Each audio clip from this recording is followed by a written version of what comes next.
Seigneur, j'ai besoin de toi, j'ai besoin de ta parole. J'ai besoin, Seigneur, oh Dieu, que cette parole, alléluia, transperce mon cœur pour mieux t'écouter. Au nom de Jésus-Christ, prions les Seigneur. Yahweh, je m'approche de toi, éternel Dieu, comme étant un instrument que tu as choisi. Seigneur, pour parler, éternel Dieu, de ta part. J'ai l'habitude de dire que je suis un humain. Je suis, Seigneur, au Dieu de gloire, l'enfant éternel, Dieu de gloire.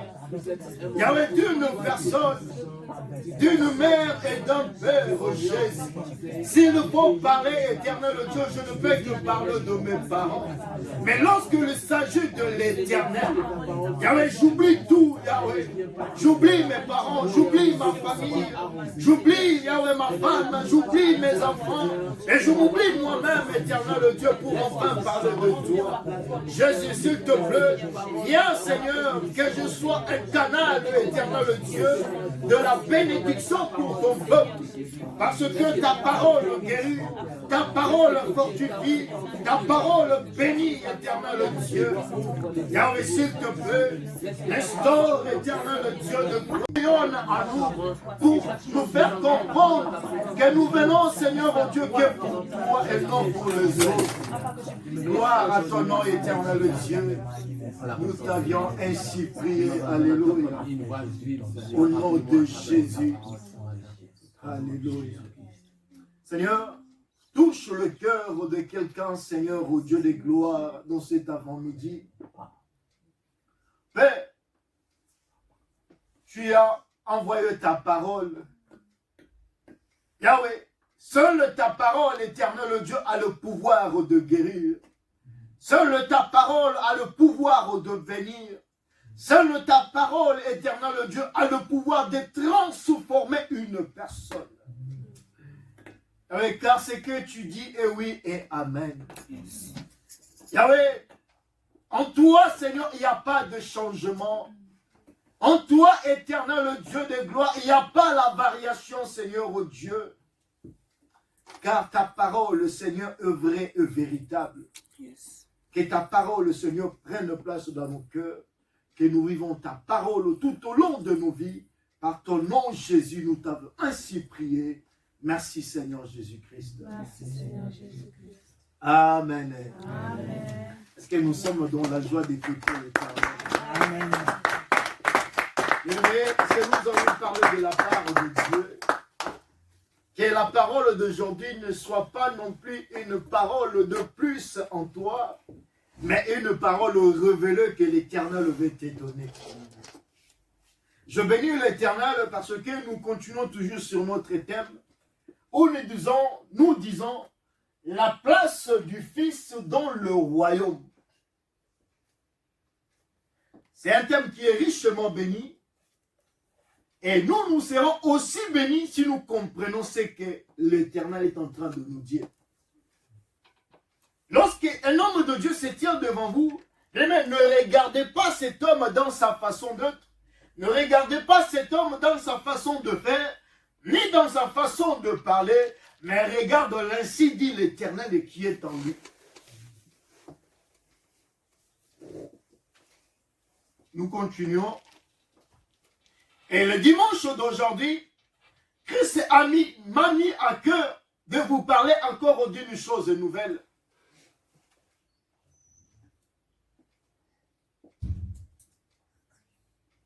La place du Fils dans le royaume.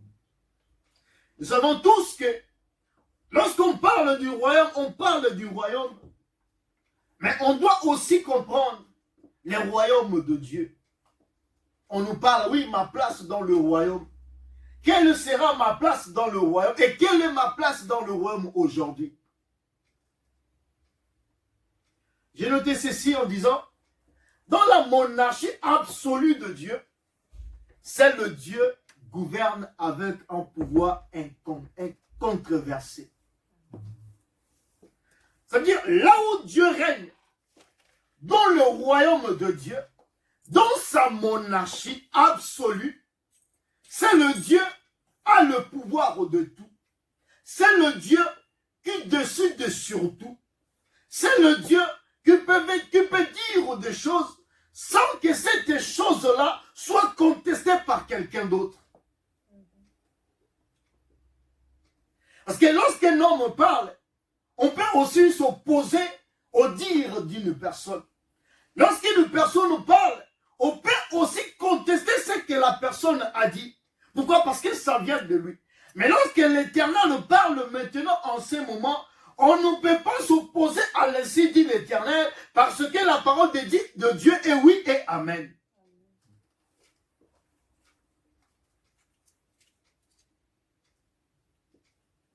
On a vu de présidents dans ce monde. Le président peut donner son avis à lui. Le président peut faire des discours.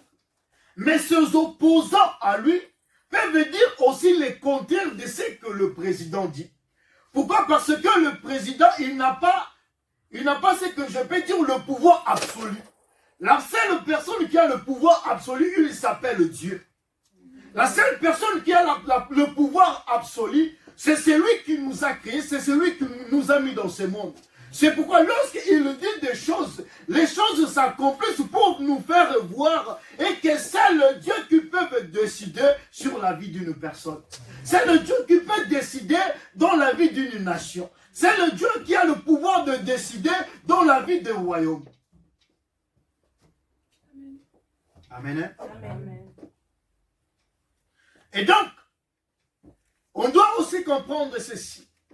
Comme Dieu est le seul roi dans ce royaume, et nous maintenant, on doit savoir quel est maintenant notre rôle dans le royaume de Dieu. Le seul roi, et nous, en tant que des humains ou ces créatures, on ne peut pas non plus prendre la place de Dieu. Un homme ne peut pas devenir Dieu. Un homme ne peut pas non plus prendre la place de l'Éternel. Il vit dans son royaume, c'est l'Éternel qui chapeaute tout. C'est l'Éternel qui domine sur tout. C'est l'Éternel qui décide sur tout. Mais moi maintenant, ma place, elle est où? En tant que fils dans le royaume de Dieu, où est maintenant ma place? Vous savez, dans une entreprise, lorsque tu es embauché, tu vas travailler. Au fil du temps, avec le temps et ton expérience, tout le monde espère devenir chef. Tu es entré aujourd'hui dans une entreprise, tu es un ouvrier normal, simple. Mais dans tes ambitions à toi, tu te dis, un jour, moi aussi, je deviendrai chef. Et quelque temps encore passé, tu te mets en toi encore les ambitions de devenir même chef d'entreprise. Mais ce qui est contraire dans la maison de l'Éternel, c'est le Dieu et le chef de l'entreprise. On peut vous souhaiter à devenir ce qu'on veut, mais dans la maison de Dieu, on ne peut pas prendre la place de Dieu. Amen. Amen. Donc, il y a un dicton qui dit ceci. Un dicton qui nous dit, dans une maison qu'on n'y habite pas, on ne sait pas où ça soigne. Est-ce que vous avez compris cela? En lingala, on le dit ceci, parce que je le dis en français.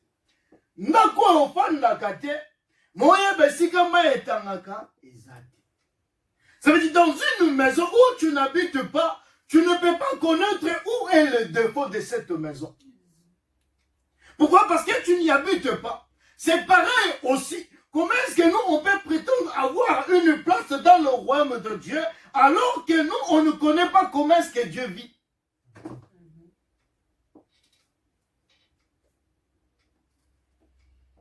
Comment est-ce qu'on peut comprendre où on peut suggérer avoir une place dans la maison de Dieu, Mais tu ne sais pas comment est-ce que ce Dieu-là fait des choses. Donc ça veut dire que tu es encore étranger, mais dans la maison de Dieu. Si tu fréquentes la maison de Dieu, mais tu ne comprends pas ce Dieu-là, ça veut dire que tu es encore quelqu'un de dehors. Tu n'es pas encore quelqu'un de dedans. Mais c'est maintenant la personne de dedans qui va maintenant t'expliquer ce qui se passe réellement dans la maison. Amen. Amen. Amen. Je peux donner comme exemple. Un jour, je bénis l'Éternel parce que je viens de l'Afrique vraiment. Un jour, je grandissais, je crois à l'âge de 14 ou 15 ans. Comme étant un Africain, je vivais dans une famille, dans une parcelle familiale, comme un Africain qui se respecte, bien sûr. Et dans cette parcelle familiale, on avait, nous, les jeunes garçons, à l'âge déjà 14 ou 15 ans, on avait une place à nous. Donc, on nous avait réservé une chambrette. On nous avait réservé un studio à nous. On se disait, bon, vous, comme vous êtes déjà âgés, vous êtes les garçons, prenez place. Vous allez vivre dans ces coins-là. Mais on dépendait toujours des parents. Parce qu'à cet âge-là, tu ne peux pas chercher à manger toi seul. À cet âge-là, tu ne peux pas aller travailler parce que tu es encore tout petit. Mais ce qui était pire, c'est quoi par rapport à ce que nous parlons aujourd'hui? C'est que dans cet endroit-là, dans ce petit coin-là qu'on vivait avec nos frères, c'était quoi? Ils le souhaitaient à chaque fois. Parce que ce n'est pas comme ici, le maison en Afrique. En Afrique, il y a des tôles. Mais ici, tu peux vivre dans un immeuble. Tu vois qu'il y a le béton au-dessus de toi. Il y a encore un appartement, il y a le béton. Même quand il pleut ici, on ne se rend même pas compte qu'il pleut. Amen. Amen. Mais en Afrique, il y avait des tôles. Mais si vous n'avez pas non plus de plafond, quand tu pleut dehors, vous allez entendre cela. Mais le pire de cela, c'était que dans une maison où on vivait, c'était que ça sointait quelque part. Mais d'où ça sointait, c'est seulement là où on mettait nos têtes. Tu dors comme ça la nuit. On était à l'aise quand il ne pleuvait pas. Mais lorsque la pluie va commencer à tomber, on était mal à l'aise. Tu peux dormir comme ça, mais à 1h du matin, s'il y a la pluie, tu te lèves directement. En sachant que tu vas partir à l'école le matin. À 1h, il pleut, tu te lèves. Ah, tu cherches par tous les moyens. On prenait de seaux, on mettait pour seulement cacher la misère, pour ne pas avoir l'eau sur nous. Parce qu'on nous allons sortir le matin. Mais si on a l'eau sur nous, comment est-ce qu'on va faire? Qu'est-ce qu'on faisait? On avait le matelas. On pliait deux fois le matelas. Tu as un studio, vous avez un studio comme ça, tu plies le matelas, donc le matelas devient encore gros. Tu dors comme ça dans une petite place. Pourquoi? Parce que pour cacher juste le misère. En tout cas, dans une maison où tu ne vis pas, tu ne peux pas comprendre les réalités de cette maison. Yes. Amen. Amen. C'est pourquoi, frère Guilain, dans ta maison, moi, je ne peux pas connaître ce qui se passe chez toi. Avant de connaître cela, il faut que tu me l'expliques. Tu peux aussi beau me l'expliquer. Mais si tu ne m'expliques pas tout, je ne peux pas non plus tout comprendre. Donc c'est pareil dans la maison de l'Éternel. On peut comprendre l'Éternel si seulement si quelqu'un qui est de dedans nous parle de l'Éternel. Amen. Amen. Amen.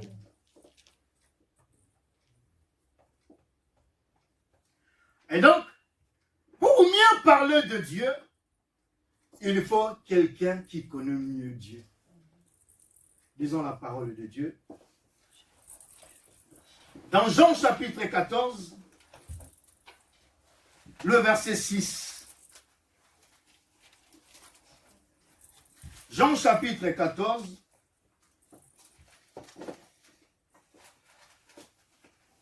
C'est parce qu'on peut beau prétendre être serviteur de Dieu, on peut beau prétendre être enfant de Dieu, mais si nous ne connaissons pas la personne à qui on sait, si nous ne connaissons pas la personne à qui nous abandonnons nos domaines pour venir vers lui, tu peux beau venir à l'église, tu peux beau faire beaucoup de temps, 1 an, 2 5 ans, 10 ans à l'église de Dieu. Mais si tu ne comprends pas encore la personne que tu sers, cela veut dire que tu passes ton temps inutilement dans l'église. Amen. Jean chapitre 14, le verset 6. Qui a trouvé pour lire pour nous, pour la gloire du Seigneur? Amen.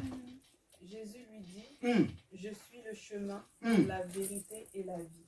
Nul ne vient au Père que par moi. Si vous me connaissiez, vous connaîtriez aussi mon Père. Et dès maintenant, vous le connaissez et vous l'avez vu. Amen. Amen. Ça, c'était une conversation entre Thomas et Jésus. Parce qu'il avait des doutes à lui, il nous disait, parle-nous un peu du Père. Ok, qu'est-ce que ça dit? C'est lui qui m'a vu, a vu directement le Père. C'est lui qui me connaît, il connaît directement le Père. Et Christ est allé dire, moi, je suis le chemin, la vérité et la vie. Et nul ne peut passer par moi pour arriver au Père. Donc ça veut dire, avant d'arriver au Père, il faut d'abord passer par moi. Avant d'abord de connaître Dieu, il faut d'abord passer par moi. Avant d'abord de parler de Dieu, il faut d'abord parler de moi. Car le Père et moi, nous sommes un.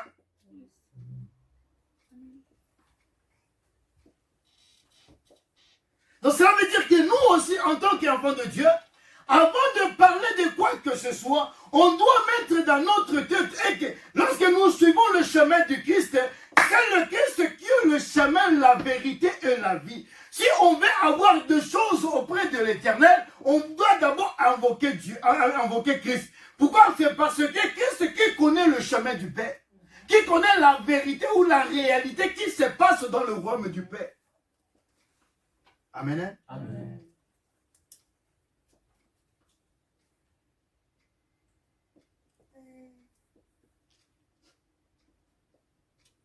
Nul ne vient au Père que par moi. Cela veut dire, il s'est dit, oui, tu veux connaître Dieu, mais en toi, en tant qu'humain, tu ne peux pas connaître Dieu. Car la Bible nous dit ceci, personne ne peut voir Dieu et vivre. Parce que tous ceux qui peuvent prétendre voir Dieu, il va mourir. Car l'être humain, dans sa nature, il n'a pas l'amabilité de voir Dieu parce que nous sommes dans une nature pécheresse. Donc quelqu'un en tant que pécheur, on ne peut pas directement aller voir Dieu. C'est pourquoi Christ nous a facilité la tâche. La Bible dit, lui qui était Dieu, il s'est fait chair. Donc il a pris notre place à nous. Il s'est rendu aussi pécheur. Enfin pour maintenant créer un pont entre nous et Dieu. Avant, on ne pouvait même pas parler de Dieu. Avant, on ne pouvait même pas. Mais aujourd'hui, Christ est venu. C'est pour nous donner l'accès libre. Christ est venu. C'est pour nous donner cette facilité de connaître maintenant Dieu. Si aujourd'hui on se vante, je suis enfant de Dieu, je suis enfant de Dieu, parce qu'il y a quelqu'un qui a créé le chemin pour toi et moi.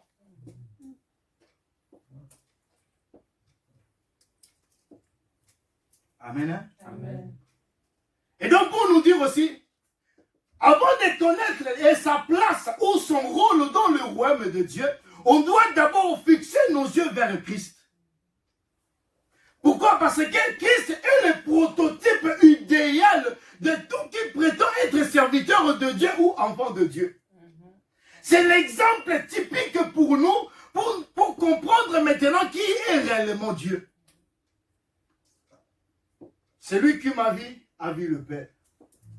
Celui qui veut arriver au Père, il doit d'abord passer par moi. Donc ça veut dire que nous, en tant que chrétiens, nous sommes premièrement, on doit premièrement comprendre Christ avant de mieux parler du Seigneur.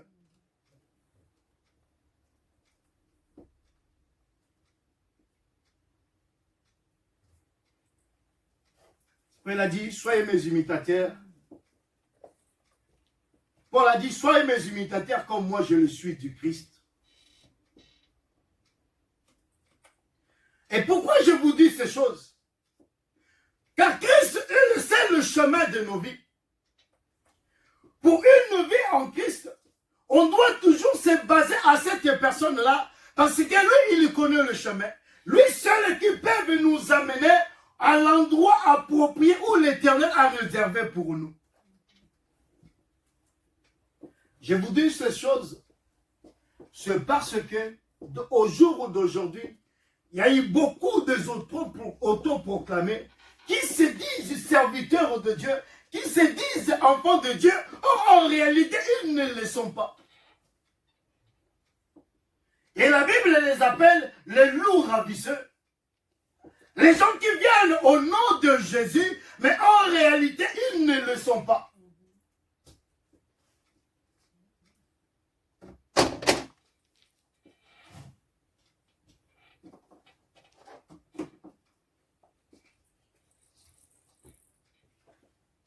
Amen. Hein? Amen. Disons encore Romains.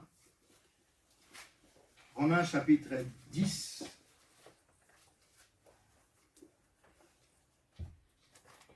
Le verset 9. Et nous allons lire encore Jean chapitre 10. Romains 10. Le verset 9. Que nous dit la Bible?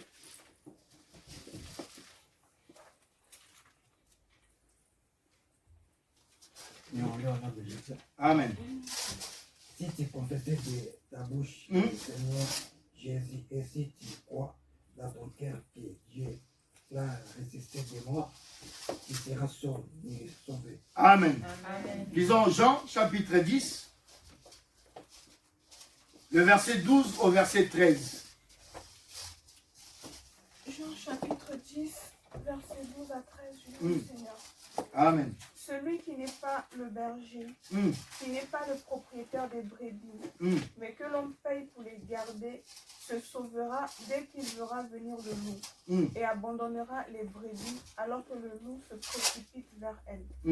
Il s'emparera de quelques-unes et dispersera le troupeau. Cet homme agira ainsi parce qu'il est payé pour faire ce travail et qu'il n'a en aucun cas le souci des brebis. Amen. Hein? Amen. Qui a la version Louis Ségon?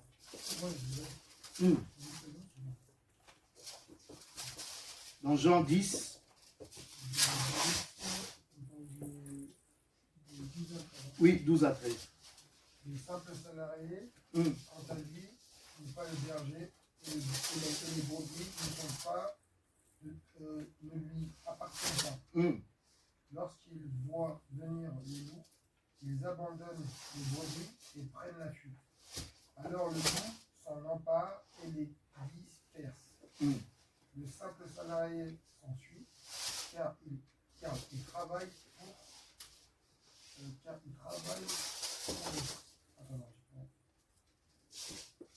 travaille pour de l'argent. Amen. Hein? Il ne se soucie pas des brebis. Amen. Écoutez ma version dit ceci. Mais le mercenaire, c'est ça le mot qui m'intéresse. C'est pareil, c'est que vous venez de lire. Et moi, je voulais juste suggérer ça. Mais le mercenaire, qui n'est pas le berger, et à qui n'appartient pas le brebis, voit venir le loup, abandonne le brebis et prend la fuite. Écoutez bien. Et le loup les ravit et le disperse. Le mercenaire s'enfuit parce qu'il est mercenaire et qu'il ne met point en plein de brebis. Je le suis le bon berger. Amen. Cela veut dire que dans nos jours d'aujourd'hui, il y a beaucoup de gens qui se disent serviteurs de Dieu, mais en réalité, ils ne connaissent pas leur rôle. Pourquoi aujourd'hui il s'est introduit dans l'église de Dieu ou dans la maison de Dieu beaucoup de mercenaires. Les gens qui ne vivent que, ils se disent par exemple serviteurs de Dieu, mais lui il ne vient vivre que pour l'argent. En réalité, il n'est pas un vrai serviteur de Dieu. Donc lui, son rôle dans la maison de l'Éternel, son rôle dans la maison de Dieu, ou sa place dans le royaume de Dieu, ce n'est pas pour s'occuper de brebis. Pourquoi? Parce qu'il n'est pas un brebis, il n'est pas un berger. Un mercenaire, il ne vient que faire son travail en lui pour gagner de l'argent. Il gagne son argent et il part. Il vous laisse comme vous êtes. C'est pourquoi je fais appel à une personne aujourd'hui. Bien aimé, faites attention au jour d'aujourd'hui. Parce qu'il y a beaucoup de mercenaires dans la maison de l'Éternel. Les gens qui se disent serviteurs de Dieu, mais qui ne le sont pas. Les gens qui veulent nous faire croire qu'ils sont serviteurs de Dieu, ou eux, dans leur objectif, c'est seulement de gagner de l'argent. Ils travaillent pour un but lucratif. Ils se disent, je viens, j'amasse de l'argent. Je viens pour gagner ma vie. L'œuvre de Dieu n'est pas seulement pour venir gagner sa vie. On ne sert pas Dieu pour gagner sa vie, mais on sert Dieu pour gagner le royaume des cieux. Amen. Si tu vois quelqu'un qui se dit que moi je viens parce que je n'ai pas de travail, c'est pourquoi je vais commencer à servir Dieu. Parce que je ne sais pas quoi faire dans ma vie, je vais commencer à servir Dieu. Donc cette personne-là n'est pas un appelé de Dieu, mais c'est un mercenaire.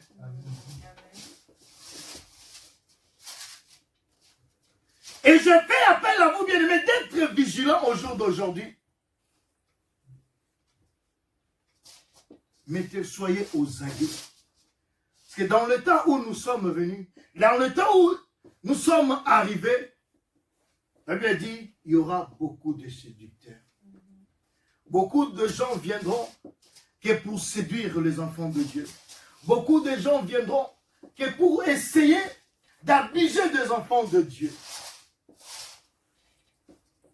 Et mais maintenant à nous qui sommes appelés enfants de Dieu, qu'allons-nous maintenant faire? C'est pourquoi lorsque nous venons à l'église de Dieu, nous ne venons pas seulement pour faire le tourisme, non. Nous ne venons pas seulement pour se divertir, non. Nous ne venons pas seulement pour écouter quelqu'un qui va parler et nous allons rire, non. Nous venons à l'église de Dieu pour comprendre maintenant l'ainsi dit l'Éternel. Pourquoi? Parce que quelqu'un qui a compris ce que Dieu a promis pour lui, il ne peut pas être séduit par quelqu'un d'autre. Amen.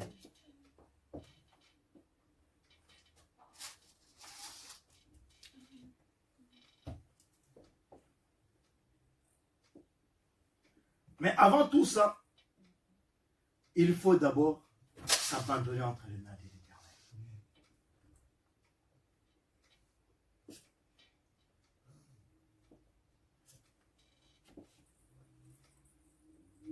Et ce qui est désolant dans l'église de Dieu aujourd'hui, c'est que là où il y a la vérité, les gens n'y vont pas. Mais les gens préfèrent plus là où ils sont escroqués. Lorsqu'on parle du Seigneur, l'endroit où on n'élève que le nom de Jésus, l'endroit où on parle que de Jésus comme Seigneur et Sauveur, les gens ne viennent pas.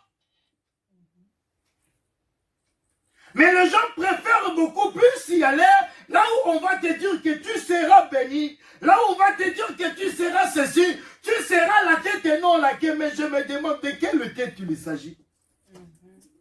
Amen.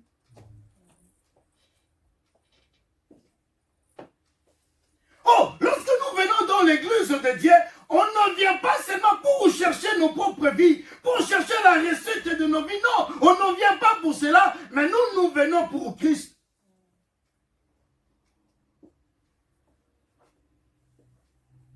La Bible a dit ceci: vous connaîtrez la vérité, et la vérité vous affranchira. Vous connaîtrez la vérité, et la vérité vous rendra libre.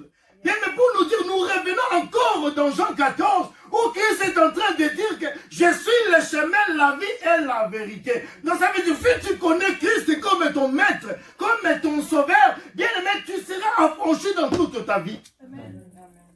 Si tu connais Christ en tant que ton maître, personne ne viendra pour te mentir. Si tu connais Christ dans toute ta vie comme ton maître, personne ne viendra bien pour te parler d'autre chose. Pourquoi? Parce que je connais maintenant la vérité.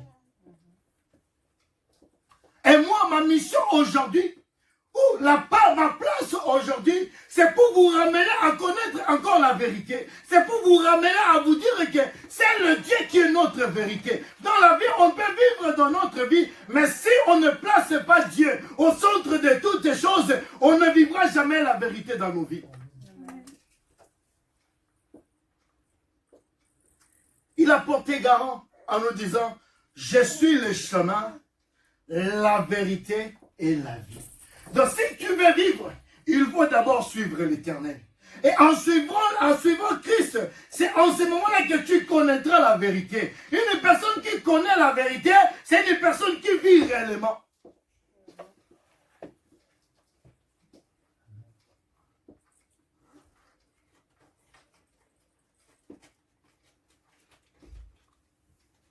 Et quelqu'un que Dieu a rendu libre, quelqu'un que Dieu a affranchi, quelqu'un que Dieu a donné la connaissance, quelqu'un que Dieu a donné tout le pouvoir. Mais cette personne-là, il n'aura jamais peur de quelque chose. Je vous explique une chose. Je me rappelle, quand j'avais encore l'âge de 9 ou 10 ans comme ça, je ne connaissais pas vraiment Christ. Je n'avais pas encore donné ma vie. Je n'avais pas encore reçu Christ comme Seigneur et Sauveur. Parce que j'étais encore tout petit.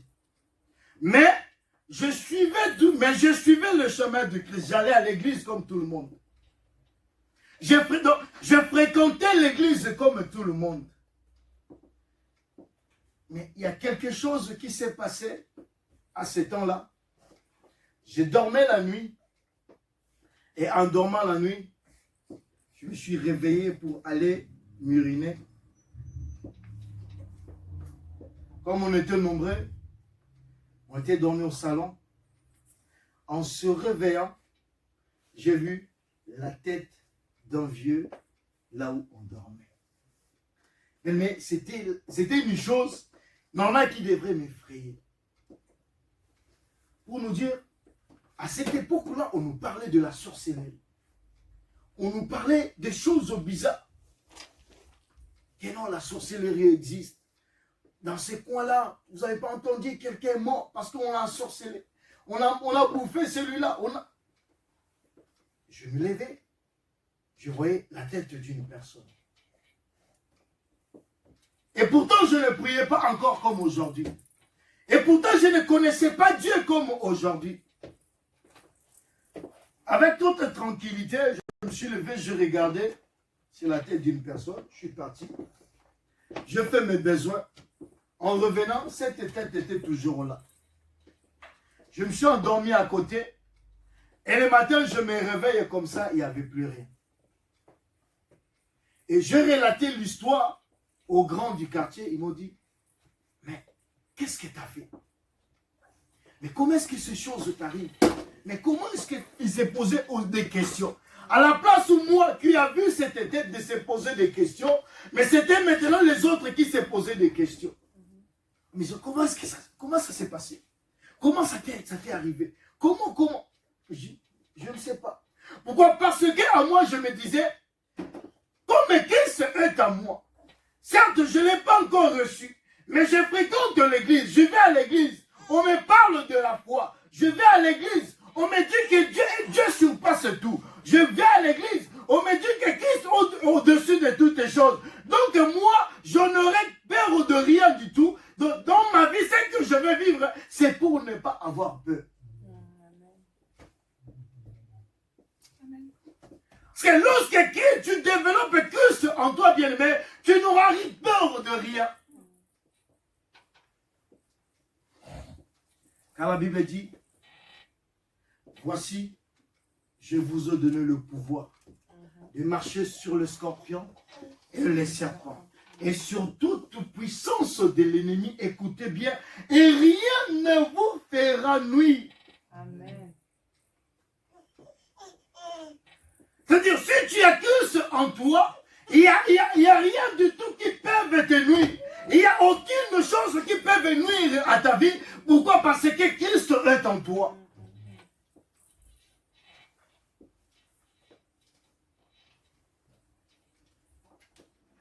Paul a dit, si Christ est en moi, qui sera contre moi? Donc Christ est mon bien, Christ est mon tout, Christ est tout ce que j'ai. Tout ce que j'ai besoin, ça se trouve en Christ. Et moi, j'aurais peur de quoi? Je vais vous relater encore une autre histoire. Un jour, j'étais malade.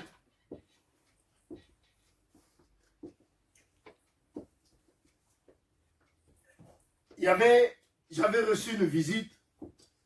La personne qui était venue me rendre visite, j'étais allongé au lit. Cette personne-là était assise sur une table, sur une chaise plutôt. Et c'était la nuit. Dans le coup de 20h, 21h comme ça. Vous savez, en Afrique, à cette heure-là, il y a encore des gens dehors. Il y avait des gens dehors. Et, à ma grande surprise, mais à cette époque-là, j'ai commencé déjà à rentrer vraiment dans le bain de la vie de Christ. Je vis un serpent. Un serpent qui est entré dans la maison. Parce que c'était une maison où tu rentres, tout de suite à gauche, il y a une chambre. Et cette chambre-là, c'était ma chambre à moi. Le serpent rentré dans la chambre. La personne qui était venue me rendre visite a pris fuite. Le serpent ne lui a rien fait. Et moi, malade que j'étais, je me suis tenu au lit, debout, et il y avait la lumière. Et devant la porte, il y avait maintenant le serpent qui était là, il me regardait. Et moi, qu'est-ce que je faisais? Je le regardais aussi. Donc, on se disait entre lui et moi, qui va commencer le premier? Il me regardait bouger sa tête. Moi aussi, je le regardais comme ça, je ne faisais rien. Non bouger, j'étais comme ça scotché. Je le regarde, il me regarde. Je le regarde, il me regarde. Après, j'ai entendu un cri, les gens de dehors qui disaient, oh, le serpent qui est entré. Le serpent qui est entré dans la maison, il est entré dans la chambre. Les gens, ils lui parlaient, mais moi, j'étais comme ça, tranquille. Ils disaient, ah, il y a Rodrigue dedans, il y a le serpent. Il va lui faire mal. Je ne bougeais pas non plus. Je ne criais pas, je ne faisais rien. J'étais toujours là et je regardais. Après, il y a eu, vous savez, le vieux du quartier. C'est pourquoi j'aime bien l'Afrique. Parce qu'en Afrique, il ne peut pas t'arriver des choses bizarres parce qu'il y a toujours les gens du quartier qui vont intervenir. Ce qui est bien. Mais ici, certes, les pompiers vont venir. Les dégâts, c'est pas du tout comme ça. Il y a de meilleurs moments que nous regrettons aussi. Le temps passé, quand tu te mets en soi-même, tu te dis, ah, c'est bon, que faire? Et j'ai vu les gens commencer à rentrer dans la maison, et ils commençaient à lancer maintenant des pierres sur le serpent. Et après un moment donné, le serpent était mort.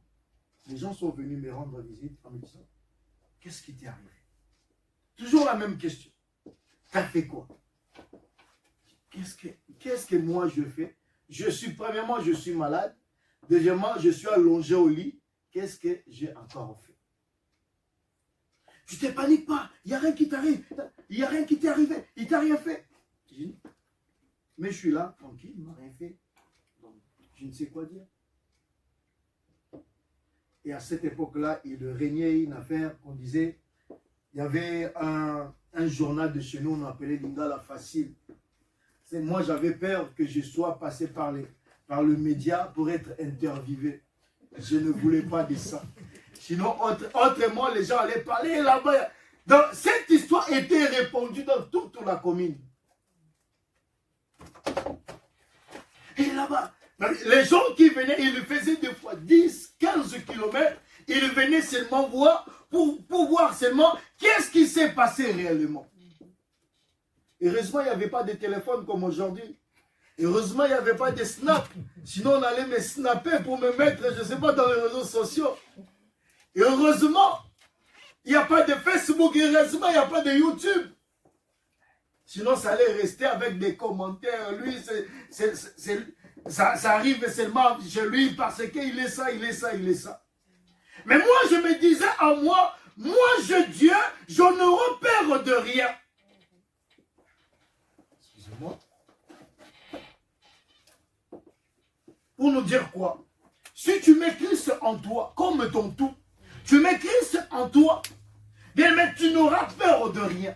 Tu n'auras peur de rien parce que Christ est la seule personne qui te protège. Lorsque Christ te protège, mais rassure-toi que tu es vraiment protégé. Lorsque Dieu te protège, rassure-toi et qu'il y a personne qui pourra te faire du mal. Amen.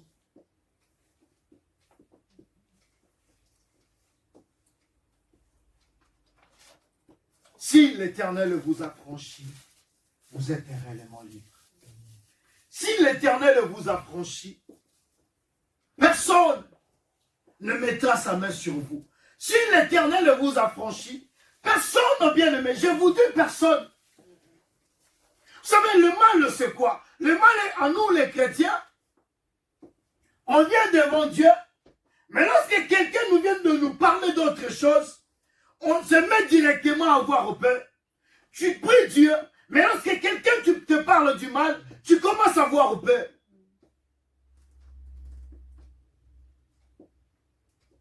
La Bible dit, nous, on n'a pas reçu un esprit de timidité. L'esprit qu'on a reçu, le Christ qu'on a reçu, il témoigne à nous, nous sommes réellement les enfants de Dieu. Et la Bible dit ceci, nous qui sommes enfants de Dieu, celui qui touche à notre vie, il touche au prénom de Dieu de l'Éternel. Et lorsque tu touches à l'Éternel, l'Éternel s'élèvera maintenant pour combattre. Je te rassure aujourd'hui en te disant ceci, que tu es réellement enfant de Dieu, donc on n'est peur de rien. Tu es réellement enfant de Dieu, ne crains rien car Dieu est avec toi. Amen.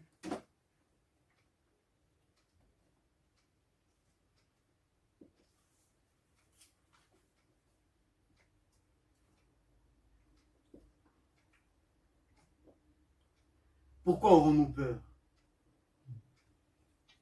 De quoi aurons-nous peur? Parce qu'on a quelqu'un qui assure notre vie. On a quelqu'un qui porte garant de notre vie. On a quelqu'un qui est tout pour notre vie. Et pourquoi tu auras peur? Vous savez, on a peur des fois parce qu'on ne connaît pas réellement qui est-ce que nous sommes dans la maison de l'Éternel. Vous savez, lorsque tu vis dans une maison, par exemple, ton frère ou soit ton papa,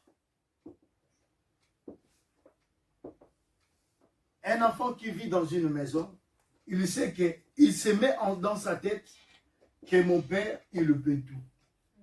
Vous n'avez pas fait cet exemple-là. Si tu n'as pas encore fait cette expérience. Donc, ton enfant à toi va seulement dire, va seulement croire que comme je suis avec mon père, que les gens viennent me chercher ou pas, je sais que mon père va me défendre. C'est les enfants, ils se disent ça. Même si quelqu'un, il vient, peu importe l'heure, je sais qu'il y a mon papa qui est là, il va me défendre. C'est ce que nous, enfants de Dieu, nous devons faire.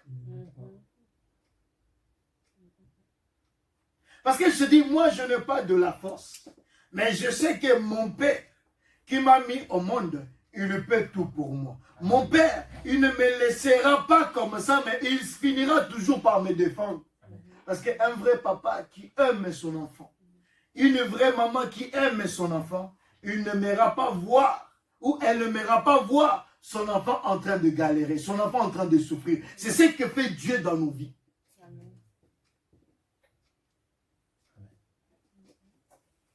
Lorsque tu es dans le tourment, lorsque tu es dans des souffrances, bien aimé, crois seulement en Dieu.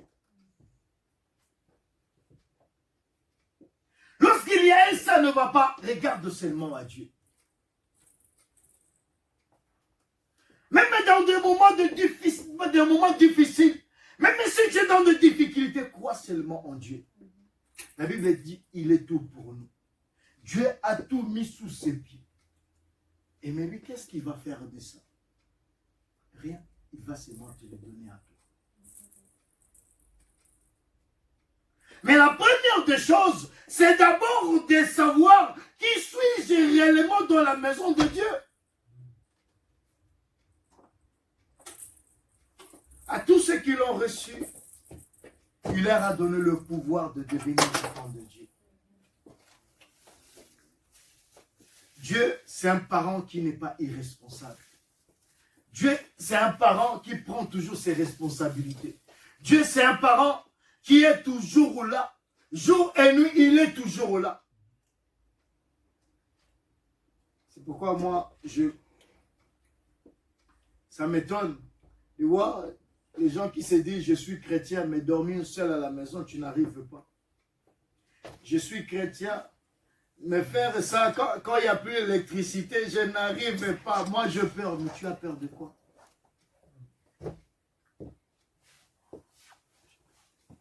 C'est parce que tu ne te connais pas. C'est parce que tu ne connais pas la personne que tu es. C'est parce que tu ne connais pas la personne qui est avec toi. Celui qui est à moi est plus fort que celui qui est dans les mondes. Amen. Amen. Que l'Éternel vous bénisse. Dieu de gloire, en ce même moment, ta parole dans nos cœurs, avec que ta parole bouillonne à nous pour nous faire comprendre que nous venons, Seigneur, au Dieu, que pour toi et non pour les autres. Gloire à ton nom éternel, Dieu. Nous t'avions ainsi prié, alléluia, au nom de Jésus. Alléluia. Seigneur, touche le cœur de quelqu'un, Seigneur, au Dieu des gloires, dans cet avant-midi. Père, tu as envoyé ta parole. Yahweh, seule ta parole, éternel Dieu, a le pouvoir de guérir. Seule ta parole a le pouvoir de venir. Seule ta parole, éternel Dieu, a le pouvoir de transformer une personne. Yahweh, car ce que tu dis est oui et amen. Yahweh, en toi, Seigneur, il n'y a pas de changement. En toi, éternel Dieu de gloire, il n'y a pas la variation, Seigneur, oh Dieu. Car ta parole, Seigneur, est vraie et véritable. Que ta parole, Seigneur, prenne place dans nos cœurs. Que nous vivons ta parole tout au long de nos vies. Par ton nom, Jésus, nous t'avons ainsi prié. Merci, Seigneur Jésus-Christ. Merci, Seigneur Jésus-Christ. Amen. Amen. Est-ce que nous sommes dans la joie d'écouter l'Éternel? Amen. Bien-aimés, est-ce que nous allons parler de la part de Dieu? Que la parole d'aujourd'hui ne soit pas non plus une parole de plus en toi, mais une parole révélée que l'Éternel veut te donner. Je bénis l'Éternel parce que nous continuons toujours sur notre thème où nous disons la place du Fils. Est-ce que vous avez compris cela? En lingala, on le dit ceci, parce que je le dis en français.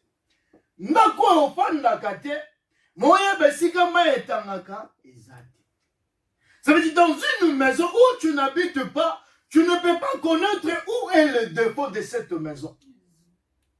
Pourquoi? Parce que tu n'y habites pas. C'est pareil aussi. Comment est-ce que nous, on peut prétendre avoir une place dans le royaume de Dieu alors que nous, on ne connaît pas comment est-ce que Dieu vit?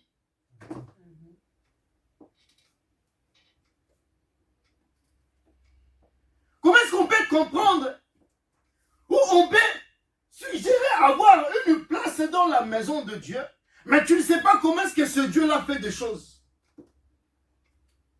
Donc ça veut dire que tu es encore étranger, mais dans la maison de Dieu. Si tu fréquentes la maison de Dieu, mais tu ne comprends pas ce Dieu-là, ça veut dire que tu es encore quelqu'un de dehors. Tu n'es pas encore quelqu'un de dedans. Mais c'est maintenant la personne de dedans qui va maintenant t'expliquer ce qui se passe réellement dans la maison. Amen. Amen. Je peux donner comme exemple. Un jour, je bénis l'Éternel parce que je viens de l'Afrique vraiment. Un jour, je grandissais, je crois à l'âge de 14 ou 15 ans. Comme étant un Africain, je vivais dans une famille, dans une parcelle familiale, comme un Africain qui se respecte, bien sûr. Et dans cette parcelle familiale, on avait, nous, les jeunes garçons, à l'âge déjà 14 ou 15 ans, on avait une place à nous. Donc, on nous avait réservé une chambrette. On nous avait réservé un studio à nous. On se disait, bon, vous, comme vous êtes déjà âgés, vous êtes les garçons, prenez place. Vous allez vivre dans ces coins-là. Mais on dépendait toujours des parents. Parce qu'à cet âge-là, tu ne peux pas chercher à manger toi seul. À cet âge-là, tu ne peux pas aller travailler parce que tu es encore tout petit. Mais ce qui était pire, c'est quoi par rapport à ce que nous parlons aujourd'hui? C'est que dans cet endroit-là, dans ce petit coin-là qu'on vivait avec nos frères, c'était quoi? Ils le souhaitaient à chaque fois. Parce que ce n'est pas comme ici, le maison en Afrique. En Afrique, il y a des tôles. Mais ici, tu peux vivre dans un immeuble, tu vois qu'il y a le béton au-dessus de toi, il y a encore un appartement, il y a le béton. Même quand il pleut ici, on ne se rend même pas compte qu'il pleut. Amen. Amen. Mais en Afrique, il y avait des tôles. Mais si vous n'avez pas non plus de plafond, quand il pleut dehors, vous allez entendre cela. Mais le pire de cela, c'était que dans une maison où on vivait, c'était que ça sointait quelque part. Mais d'où ça sointait, c'est seulement là où on mettait nos têtes. Tu dors comme ça la nuit. On était à l'aise quand il ne pleuvait pas. Mais lorsque la pluie va commencer à tomber, on était mal à l'aise. Tu peux dormir comme ça, mais à 1h du matin, s'il y a la pluie, tu te lèves directement. En sachant que tu vas partir à l'école le matin. À 1h, il pleut, tu te lèves. Ah, tu cherches par tous les moyens. On prenait de seaux, on mettait pour seulement cacher la misère, pour ne pas avoir l'eau sur nous. Parce qu'on nous allons sortir le matin. Mais si on a l'eau sur nous, comment est-ce qu'on va faire? Qu'est-ce qu'on faisait? On avait le matelas. On pliait deux fois le matelas. Tu as un studio, vous avez un studio comme ça, tu plies le matelas, donc le matelas devient encore gros. Tu dors comme ça dans une petite place. Pourquoi? Parce que pour cacher juste le misère. En tout cas, dans une maison où tu ne vis pas, tu ne peux pas comprendre les réalités de cette maison. Yes. Amen. Amen. C'est pourquoi, frère Guilain, dans ta maison, moi, je ne vais pas connaître ce qui se passe chez toi. Avant de connaître cela, il faut que tu me l'expliques. Tu peux aussi beau me l'expliquer. Mais si tu ne m'expliques pas tout, je ne peux pas non plus tout comprendre. Donc c'est pareil dans la maison de l'Éternel. On peut comprendre l'Éternel si seulement si quelqu'un qui est de dedans nous parle de l'Éternel. Amen. Amen. Amen.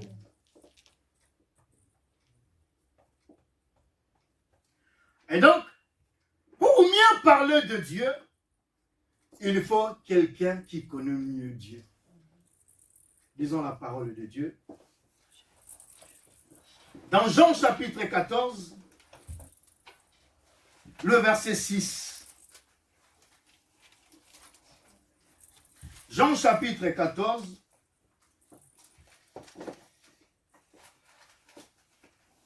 C'est parce qu'on peut beau prétendre être serviteur de Dieu, on peut beau prétendre être enfant de Dieu, mais si nous ne connaissons pas la personne à qui on sait, si nous ne connaissons pas la personne à qui nous abandonnons nos demeures pour venir vers lui, tu peux beau venir à l'église, tu peux beau faire beaucoup de temps, 1 an, 2 ans, 10 ans à l'église de Dieu. Mais si tu ne comprends pas encore la personne que tu sers, cela veut dire que tu passes ton temps inutilement dans l'église.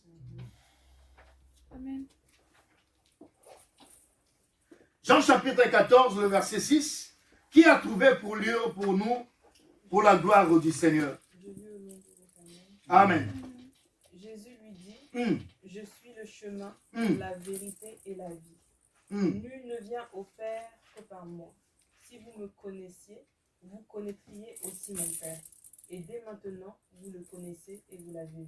Amen. Hein? Amen. Ça, c'était une conversation entre Thomas et Jésus. Parce qu'il avait des doutes à lui, il nous disait, parle-nous un peu du Père. Ok, Christ a dit, c'est lui qui m'a vu, a vu directement le Père. C'est lui qui me connaît, il connaît directement le Père. Et Christ est allé dire, moi, je suis le chemin, la vérité et la vie. Et nul ne peut passer par moi pour arriver au Père. Donc ça veut dire, avant d'arriver au Père, il faut d'abord passer par moi. Avant d'abord de connaître Dieu, il faut d'abord passer par moi. Avant d'abord de parler de Dieu, il faut d'abord parler de moi. Car le Père et moi, nous sommes un.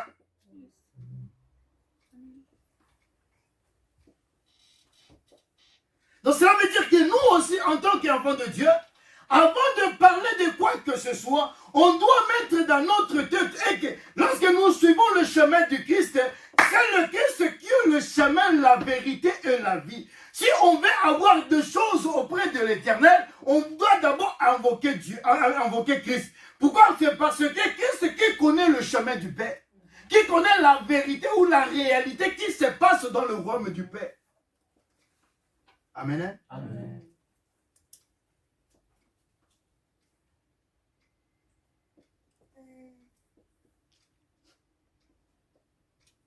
Nul ne vient au Père que par moi.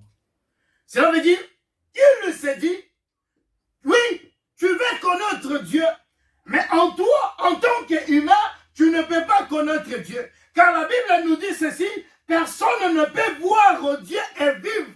Parce que tous ceux qui peuvent prétendre voir Dieu, il va mourir. Car l'être humain, dans sa nature, il n'a pas l'amabilité de voir Dieu, parce que nous sommes dans une nature pécheresse. Donc quelqu'un en tant que pécheur, on ne peut pas directement aller voir Dieu.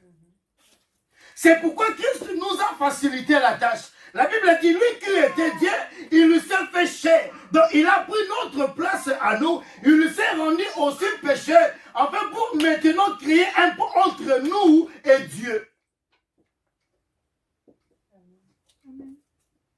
Avant, on ne pouvait même pas parler de Dieu. Avant, on ne pouvait même pas. Mais aujourd'hui, Christ est venu. C'est pour nous donner l'accès libre. Christ est venu, c'est pour nous donner cette facilité de connaître maintenant Dieu. Si aujourd'hui on se vante, je suis enfant de Dieu, je suis enfant de Dieu, parce qu'il y a quelqu'un qui a créé le chemin pour toi et moi.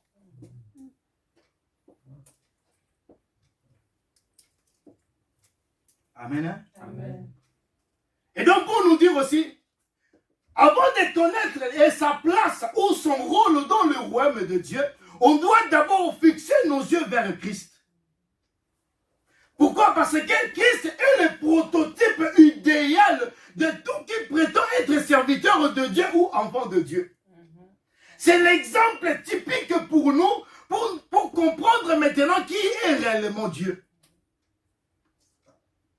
Celui qui m'a vu a vu le Père. Celui qui veut arriver au Père, il doit d'abord passer par moi.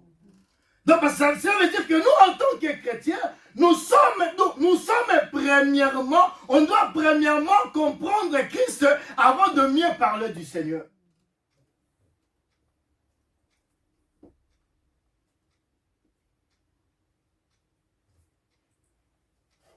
Paul a dit, soyez mes imitateurs. Paul a dit, soyez mes imitateurs comme moi je le suis du Christ. Et pourquoi je vous dis ces choses? Car Christ, il sait le chemin de nos vies. Pour une vie en Christ, on doit toujours se baser à cette personne-là, parce que lui, il connaît le chemin. Lui seul qui peut nous amener à l'endroit approprié où l'Éternel a réservé pour nous. Je vous dis ces choses, c'est parce que au jour d'aujourd'hui, il y a eu beaucoup d'autoproclamés qui se disent serviteurs de Dieu, qui se disent enfants de Dieu, or en réalité, ils ne le sont pas. Et la Bible les appelle les loups ravisseurs.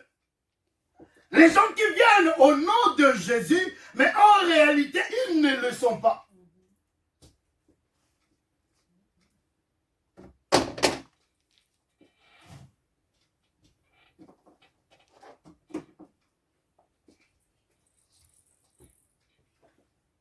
Amen. Amen. Lisons encore Romains.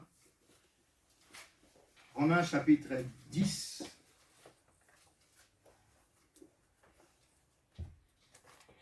Le verset 9.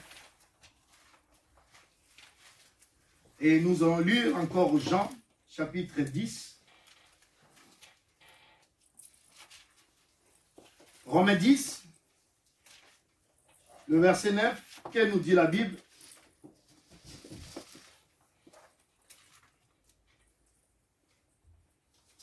Et on lit au nom de Jésus. Amen. Si tu confesses de ta bouche Mm. le Seigneur Jésus et si tu crois dans ton cœur que Dieu l'a ressuscité des morts, tu seras sauvé. Amen. Amen. Lisons Jean chapitre 10. Le verset 12 au verset 13. Jean chapitre 10, verset 12 à 13, je lis, Seigneur. Amen. Celui qui n'est pas le berger, Mm. qui n'est pas le propriétaire des brebis, Mm. mais que l'on paye pour les garder, se sauvera dès qu'il verra venir le loup Mm. et abandonnera les brebis alors que le loup se précipite vers elles. Mm. Il s'emparera de quelques-unes et dispersera le troupeau. Cet homme agira ainsi parce qu'il est payé pour faire ce travail et qu'il n'a en aucun cas le souci des brebis. Mm. Amen. Hein? Amen. Qui a la version Louis II? Mm. Dans Jean 10. Oui, 12 à 13. Les simples salariés, Mm. quant à lui, n'est pas le berger, et les brebis ne lui appartiennent pas. Mm. Lorsqu'il voit venir les loups, ils abandonnent les brebis et prennent la fuite. Alors le loup s'en empare et les disperse. Mm. Le simple salarié s'enfuit, car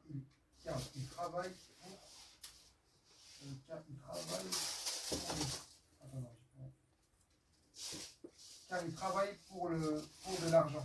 Amen. Il Hein? ne se soucie pas Mm. des brebis. Amen. Amen. Écoutez, ma version dit ceci. Mais le mercenaire, c'est ça le mot qui m'intéresse. C'est pareil, ce que vous venez de lire. Et moi, je voulais juste suggérer ça. Mais le mercenaire, qui n'est pas le berger, et à qui n'appartient pas le brebis, voit venir le loup, abandonne le brebis et prend la fuite. Écoutez bien. Et le loup les ravit et le disperse. Le mercenaire s'enfuit parce qu'il est mercenaire et qu'il ne met point en plein de brebis. Je le suis le bon berger. Amen. Hein?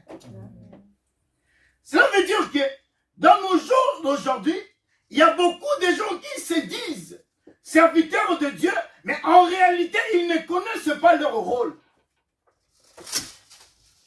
Pourquoi aujourd'hui, il s'est introduit dans l'église de Dieu ou dans la maison de Dieu, beaucoup de mercenaires.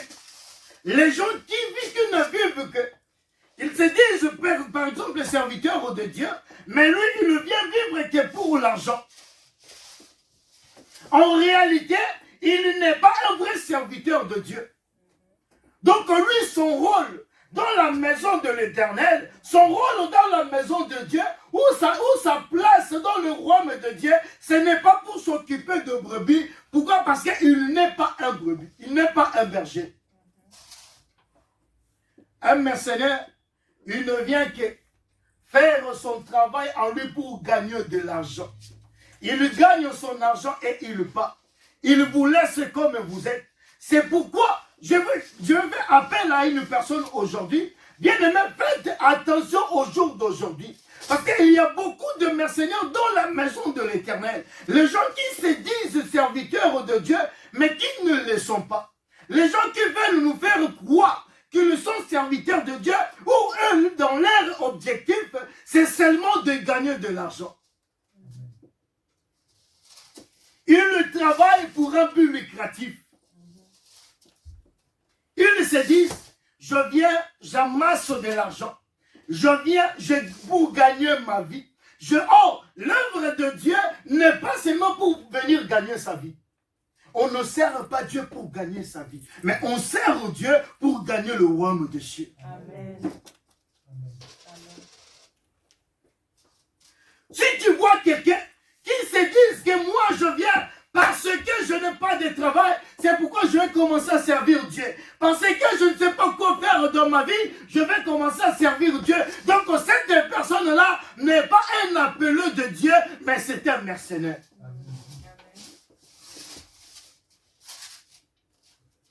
Et je fais appel à vous, bien-aimés, d'être vigilants au jour d'aujourd'hui. Soyez aux aguets. Parce que dans le temps où nous sommes venus, dans le temps où nous sommes arrivés, la Bible dit, il y aura beaucoup de séducteurs. Beaucoup de gens viendront que pour séduire les enfants de Dieu.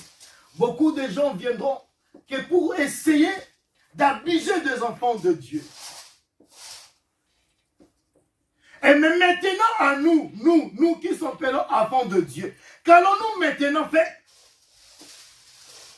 C'est pourquoi lorsque nous venons à l'église de Dieu, nous ne venons pas seulement pour faire le tourisme, non. Nous ne venons pas seulement pour se divertir, non. Nous ne venons pas seulement pour écouter quelqu'un qui va parler et nous allons rire, non. Nous venons à l'église de Dieu pour comprendre maintenant l'insigne de l'Éternel. Pourquoi? Parce que quelqu'un qui a compris ce que Dieu a promis pour lui, il ne peut pas être séduit par quelqu'un d'autre. Amen.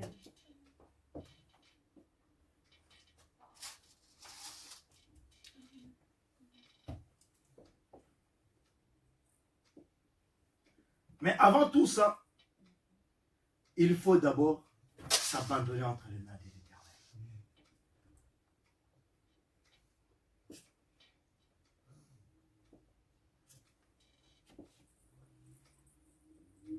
Et ce qui est désolant dans l'église de Dieu aujourd'hui, c'est que là où il y a la vérité, les gens n'y vont pas. Mais les gens préfèrent plus là où ils sont escroqués. Lorsqu'on parle du Seigneur, l'endroit où on n'élève que le nom de Jésus, l'endroit où on parle que de Jésus comme Seigneur et Sauveur, les gens ne viennent pas. Mais les gens préfèrent beaucoup plus y aller là où on va te dire que tu seras béni, là où on va te dire que tu seras ceci, tu seras la tête et non la queue. Mais je me demande de quelle tête il s'agit. Amen.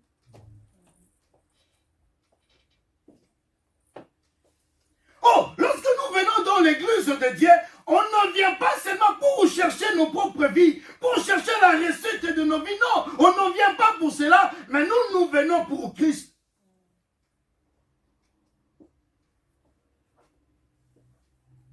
La Bible a dit ceci: vous connaîtrez la vérité, et la vérité vous affranchira. Vous connaîtrez la vérité, et la vérité vous rendra libre. Bien, mais pour nous dire, nous revenons encore dans Jean 14, où Christ est en train de dire que je suis le chemin, la vie et la vérité. Donc ça veut dire, si tu connais Christ comme ton maître, comme ton sauveur, bien aimé, tu seras affranchi dans toute ta vie. Amen. Si tu connais Christ en tant que ton maître, personne ne viendra pour te mentir. Si tu connais Christ dans toute ta vie comme ton maître, personne ne viendra, bien aimé, pour te parler d'autre chose. Pourquoi? Parce que je connais maintenant la vérité. Et moi, ma mission aujourd'hui, Ou ma place aujourd'hui, c'est pour vous ramener à connaître encore la vérité. C'est pour vous ramener à vous dire que c'est le Dieu qui est notre vérité. Dans la vie, on peut vivre dans notre vie, mais si on ne place pas Dieu au centre de toutes les choses, on ne vivra jamais la vérité dans nos vies. Il a porté garant en nous disant, je suis le chemin, la vérité et la vie. Donc si tu veux vivre, il faut d'abord suivre l'Éternel. Et en suivant Christ, c'est en ce moment-là que tu connaîtras la vérité. Une personne qui connaît la vérité, c'est une personne qui vit réellement.